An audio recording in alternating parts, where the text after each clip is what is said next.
Do you like riffs like this? Or dancing like this? If you do, then stay tuned.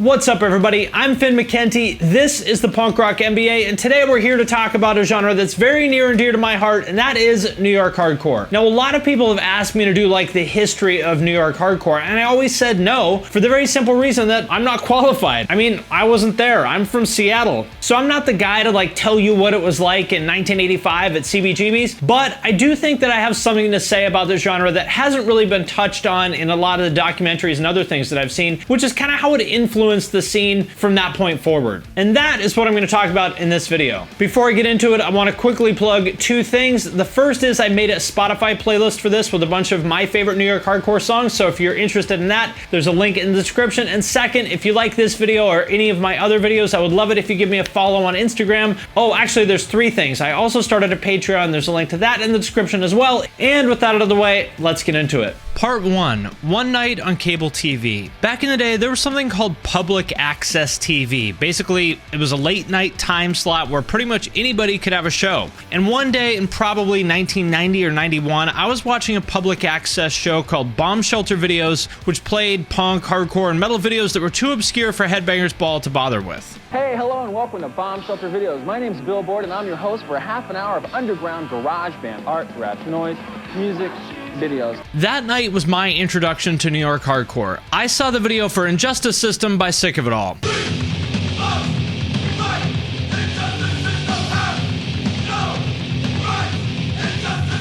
And I didn't know quite what to make of it because it didn't really fit into any slot that I knew of at the time. It was kind of punk, but kind of metal, but the guys in the band didn't really look punk or metal. They looked kind of normal, but I loved what I saw, so I bought the cassette used for like $4 or something. And although I didn't know that New York hardcore was a thing at the time, that was the beginning of what would end up being a pretty big part of my hardcore journey. And by the way, that first Sick of It All album is still one of my favorite hardcore albums of all time.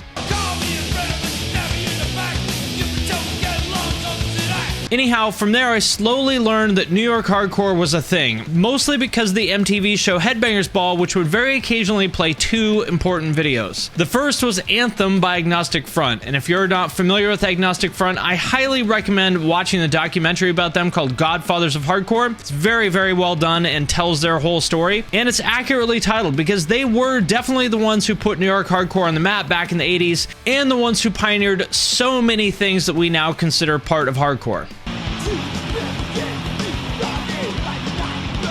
And the second was We Gotta Know by Cro-Mags. Actually, I didn't like this song that much at first because it wasn't as metal as Agnostic Front, although I have since grown to love it since then, especially for the lyrics, which are very underrated. But I mostly just remember thinking that these guys seemed really dangerous and scary, which actually in hindsight wasn't wrong. So now you know what we gotta know!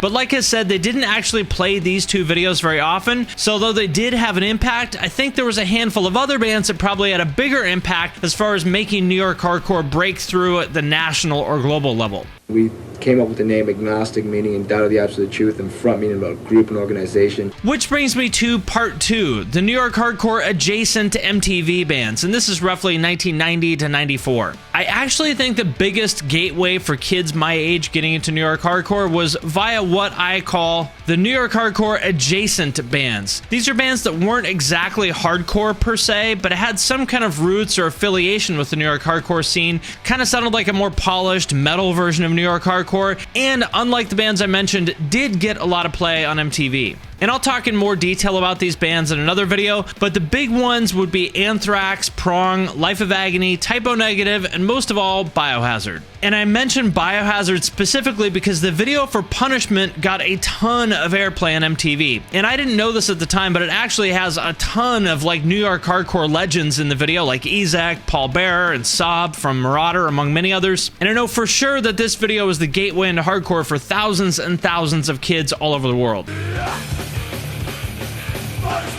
Like I said, none of these bands were exactly hardcore. In fact, at the time, they were mostly disliked by the hardcore scene as far as I saw it. Really, what they did is open the door for the band that really made New York hardcore a national and eventually global thing, and that band is Madball. Back here, Biohazard hosting him buying his ball today. And one of the bands today is Madball from New York. Our brothers from New York. Yeah. And why was Madball the key band? Well, they are as real of a hardcore band as any band has ever been or ever will be, but they had way better songs than almost everybody else, and importantly, they were also on Roadrunner, so they had the resources to not only get on Headbangers Ball, but also get good distribution at mall record stores. They had the connections to get on big tours and festivals, and importantly, they also had the work ethic to make the most of all that. They toured their asses off. If it wasn't for y'all guys, man, Biohazard wouldn't be alive, and I wouldn't probably be alive or be free, so. And the other big thing that worked in their favor was, I guess, what you could call the urban legend factor. Kids would pass around so many ridiculous stories about these guys like a game of telephone. Like the way kids talked about them, it was like they were touring the country with a small arsenal on their bus, committing murder every other night. It's actually kind of embarrassing and hilarious in hindsight how we talked about them. And just to be clear, I have absolutely no clue how many, if any of those stories were true, but it didn't matter. It kept their name in everybody's mouth.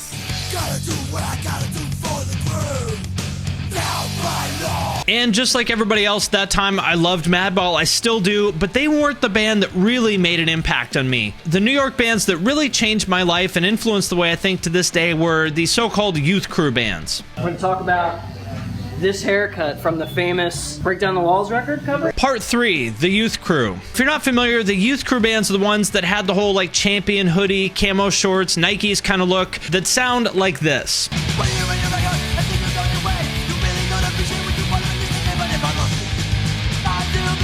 These are the bands that laid the ground for the whole like posi-core scene of the 2000s with Champion and Have Heart and all that stuff. I honestly can't remember how I found out about the youth crew scene, but looking back, there's probably no group of bands that influenced my attitude and way of thinking more than they did. And I'm definitely going to do a whole video about this scene where I'll go into more detail. So for now, I'm going to keep it short, but basically these are all the bands that made straight edge blow up in the mid 80s, centered around Revelation Records and most active from maybe 1985 to 1989 or so. It was a pretty short-lived, it was actually a pretty short-lived window for these bands.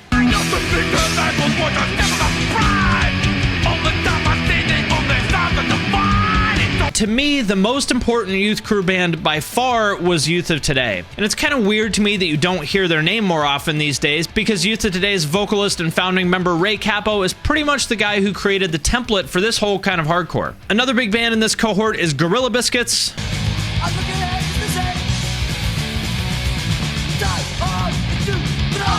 I would say that they weren't as big of a deal back then as Youth of Today, but in hindsight, they were easily the best band in the scene in terms of their just plain musical ability.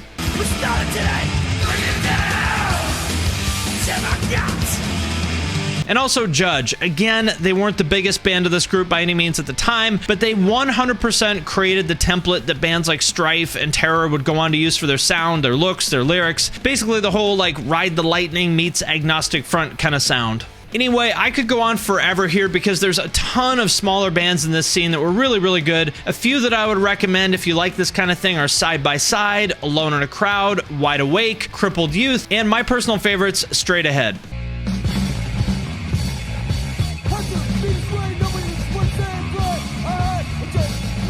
Like I said, I'm going to do a whole video about this scene, but I really can't overstate how much of an impact it had on me and on hardcore in general. So much of what you think of as the template for hardcore came from this scene, like varsity fonts, Nikes, camo shorts, buzzed hair, riffs like this.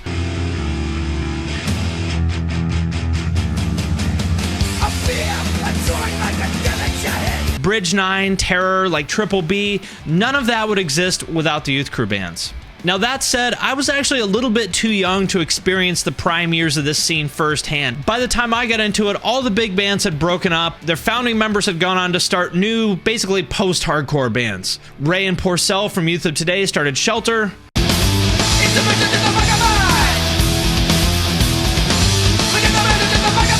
Gorilla Biscuits essentially turned into Civ and Quicksand.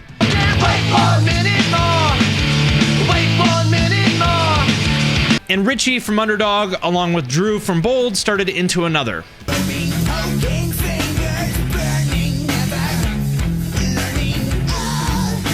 But although I kind of missed out on this era of New York hardcore, I did get to live through the next era.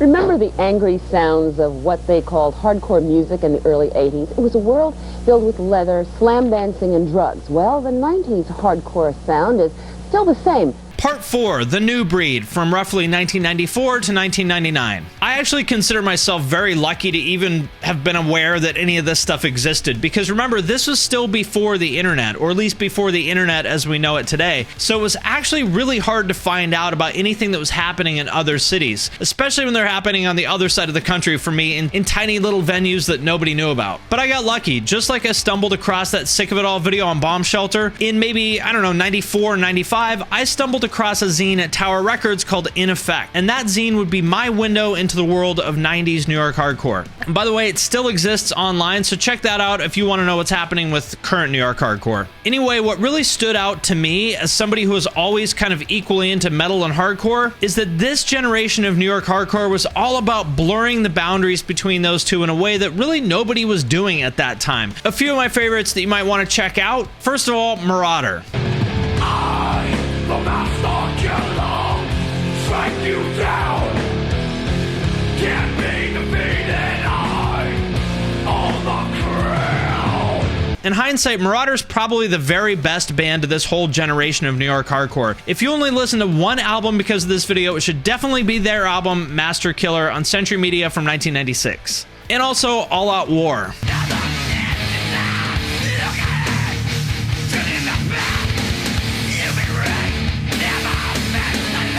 Another one of the early pioneers of bringing together metal and hardcore. And one of the highlights of my life is getting a Morbid Angel tattoo from their old guitarist in my friend's kitchen back in, I think, 97 or 98. And Bulldoze. You're hard. You with your crew.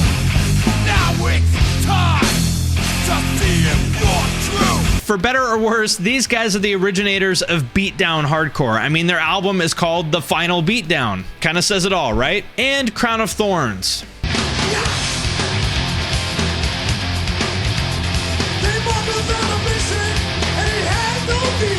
Very unique band. There was nobody else back then that sounded quite like Crown of Thornz, although I will say that their album Mentally Vexed is pretty much the blueprint for Trapped Under Ice. All about the drugs and the money. And Skarhead, the originators of thugcore and actually surprisingly good musicians, especially on their demo from, I think it's like 2001. And Vision of Disorder, VOD, whatever you want to call them. These guys were the hype band of 1996-97 and probably the very first band to add clean vocals to like metallic hardcore. And last of all, 25 to Life. Now, objectively, 25 to Life were and are absolutely awful. Really, I'm only talking about them here so that I could play this clip.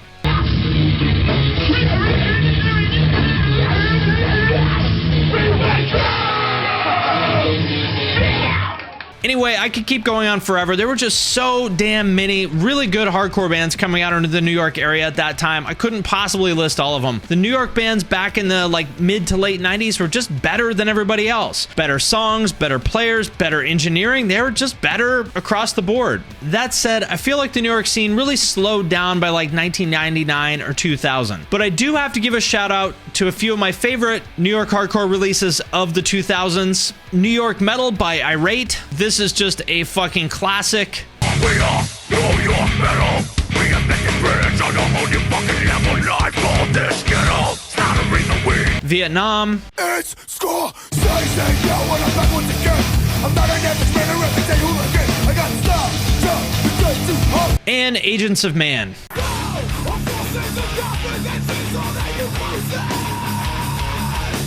And I would never say that New York hardcore died by any means, but I feel like by the 2000s, its time in the spotlight was over. But make no mistake, during that time, it made a huge, huge impact on punk and hardcore. We were the first national skinhead band, fully tattooed, to run around the country. Which brings us to part 5, the legacy. So like I said in the intro, although I think people are broadly aware that New York hardcore was an important part of punk and hardcore history, I don't think people understand exactly how big of a deal it was. So many of the things that we think of as just foundational parts of punk and hardcore that we take for granted are most definitely products of the 80s and 90s New York hardcore scenes. For one, the kind of metallic riffing that is now just totally synonymous with hardcore.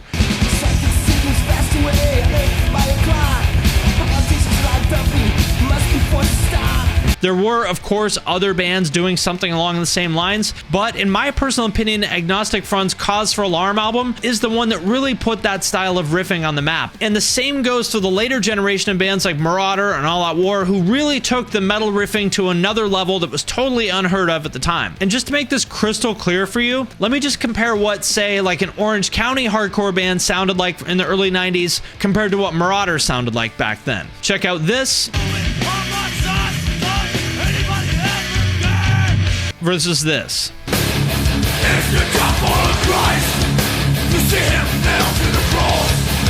Really, I would say if there's like one single thing that's been the biggest common thread throughout the history of hardcore, it's been the increasing influence of metal over time, and the New York bands were way ahead of everybody else in that regard. We are New York metal. We are making bridge on a whole new fucking level. The New York bands also brought groove into hardcore. I don't know if it's because a lot of the bands grew up around like hip hop and funk and that kind of thing, but the New York bands always had a sense of groove that really set them apart from what anybody else in the country was doing. To me, the most clear example of that is Will Shepler from Madball's drumming, which was always just really crisp and tight, and I guess for lack of a better word, like funky. I'm not alone.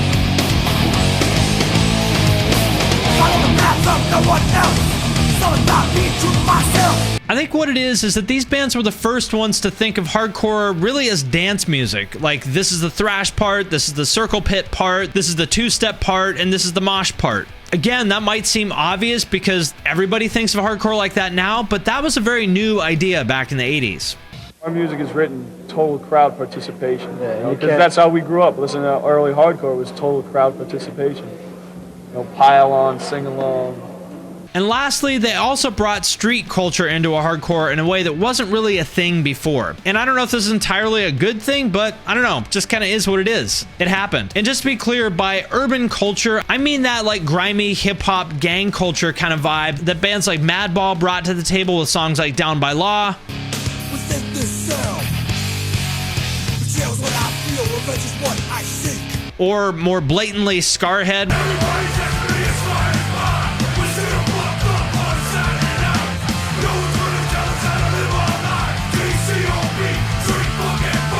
And it's pretty obvious where this came from because, as you've probably heard in like every hardcore documentary ever, pre-Giuliani New York in the 80s and 90s was a fucked up, crime-ridden place. And just like the rest of us, those bands were products of their environment. They talked about street shit because they were living it. But what kind of sucked and was definitely a net negative for hardcore in my opinion is all the kids who didn't grow up in that like tough urban environment but pretended like they did or wanted to think that they did. Aaron, we need to talk. Yo, it's not Aaron, it's A-Dog. Because for whatever reason, kids think it's cool to be a thug. And after Biohazard and Madball broke out in the mid-90s, the scene was instantly full of bands trying their best to be tough guys, starting crews, and basically creating violence and drama so that they could pretend like they were in DMS. The treasure of life in every sky we take, we wear with pride. It's a look in the mirror to see that we are alive. And speaking of cringe, the ultimate example of this is the whole genre of so-called beatdown hardcore, which, by the way, is easily the dumbest name for a subgenre I've ever heard. I tried to think of something stupider, and I can't. If you're not familiar, basically beatdown is bands essentially doing a more modern version of what Bulldoze did back in the 90s. Only instead of being gnarly guys from New Jersey who are talking about stuff they lived, they're usually from Europe, and the band is called Fatality of Justice or something stupid like that.